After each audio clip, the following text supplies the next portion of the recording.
Good morning. As you can see from the slide, we take fair liberties with the liberal usage of words like first and mainstream and largest. So I'm Raunak, Ahluwaliya, as I was introduced. I head an initiative called University18. We like to describe it like a university advisory and action group. Now, what that really involves is that we go in, we advise mainly government universities on how to ICT enable or technology enable their distance learning programs, primarily distance learning programs. Unfortunately, looking at the last panel discussion that happened over here, I was quite depressed by the end of it. Seriously, we're in deep trouble here. But fortunately for me, I'm an industry man of sorts, so I don't really have to bother about everybody and every city, every town, every district. I can pick my battles and maybe pick them so that I can win. So the battle we picked was the distance learning program.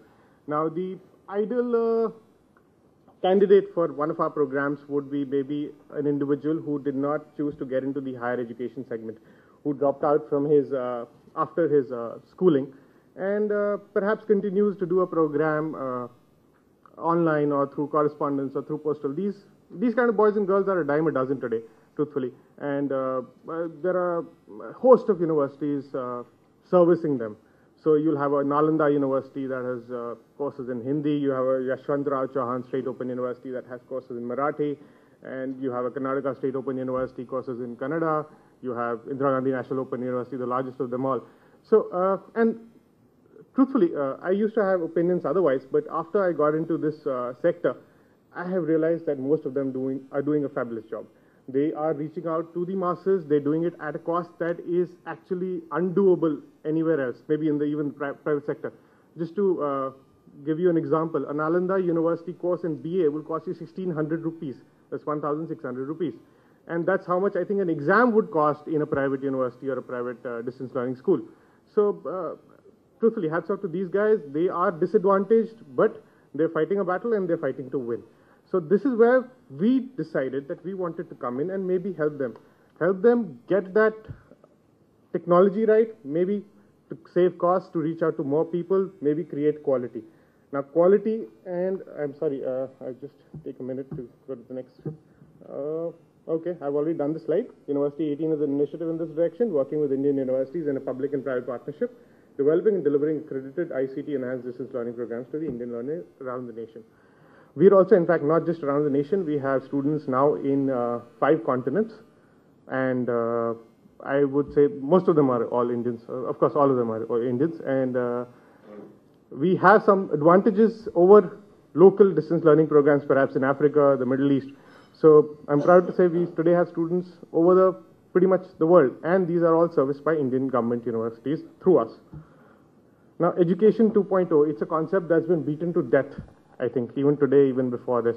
I've heard of Second Life, I've heard of Twitter, I have heard of mobile education, and I'm a skeptic when it comes to that. I don't think that we're quite ready for a Second Life virtual island just yet, or a Twitter-based educational program just yet. So what we went and did was, with University18, we decided to stick to the basics. What we do know is there is a dearth of good quality educators in the country. You might have a great professor in a particular institution, maybe in Jamia Millia. Jamia Millia might have a great program, maybe in Mass Comm, but the rest of the universities might be doing an okayish job about it. Or maybe there might be distance learning students who do not want to join their local university, but wish to do a program from Jamia, but don't have an option because they don't live in Delhi. So in which case, we could use technology maybe to take the classroom to the student to the classroom, either ways. There are 2 techniques that we decided to explore Education 2.1, Education 2.0 in. One was that you let the world in. You have a great classroom, maybe in Jamia, and you're doing wonderful teaching over there, great stuff. But of course, you just have 100 seats, and you can take only so many people. What do you do? How do you make sure that this education is spread out to the rest of the world? The second one, which is distance learning in Education 2.0, what we did there was we took a regular mundane distance education program, which was normally maybe a postal program or a correspondence program with maybe a few classroom hours thrown in at the neighborhood nodal center or distance learning center. We took that and we put in what we'd like to call Education 2.0. I'll go back to it and I'll show you videos of both. So we did pilots with both of them. we decided to do a pilot for the first one with, we were fortunate enough to be involved with a institution of national importance. It's a IIM, if I may say. And this IIM decided to come up with an e-education program, and they approached us.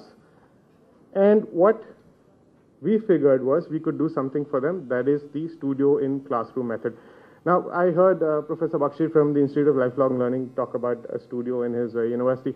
As a university, Delhi University or maybe a Jamia Millia can afford to have a studio, can afford to direct faculty or professors to go in there, spend time there, create recorded lectures, create content and all that.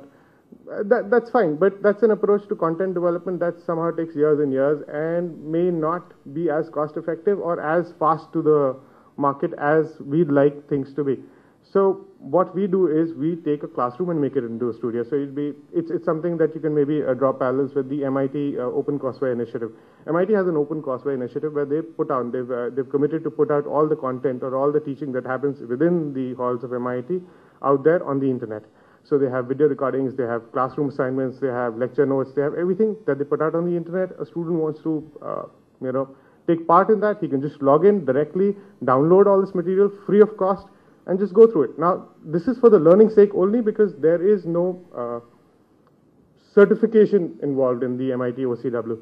So on those lines, we developed something what is called a studio in classroom method, where the challenges that we faced were, one, let's say if I wanted to make a studio in a regular classroom, you would not want your regular classes disturbed. You do not want the professor playing to the camera or the students playing to the camera or taking reshots or retakes or things like that. So that was one challenge, that we could not have the regular classes being disturbed. There was zero tolerance towards that. That was sacrosanct. Second was that is regular classroom teaching suitable for e-learning or e-content? That was something that we needed to address.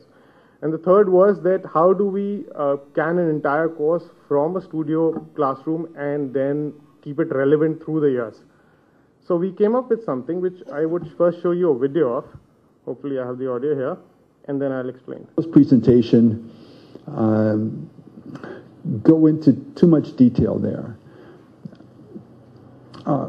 Typically what happens in these terms and agreements, you're dealing with so this is a professor from the University of Drexel, Philadelphia, the protection of those marks and the use of those marks. You would notice the cameras in the background. Now he's just teaching a class of maybe 10, 15 odd students. It's a specialized certificate course in sports management. Golden arches, it may not be. While he goes about teaching, he has a nice fancy smart board. I don't recall the brand, but one that you can touch on, click on, write on.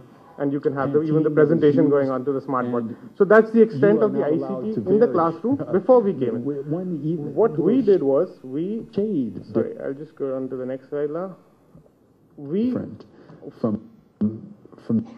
How do you go to the next slide? Okay, all right. I just use the arrow key. So you use the old one. So what we did was we called it the fly on the wall presence. We fixed up 4 or 5 cameras all over the classroom, and we recorded everything, every angle, every shot, very, silently, fly on the wall.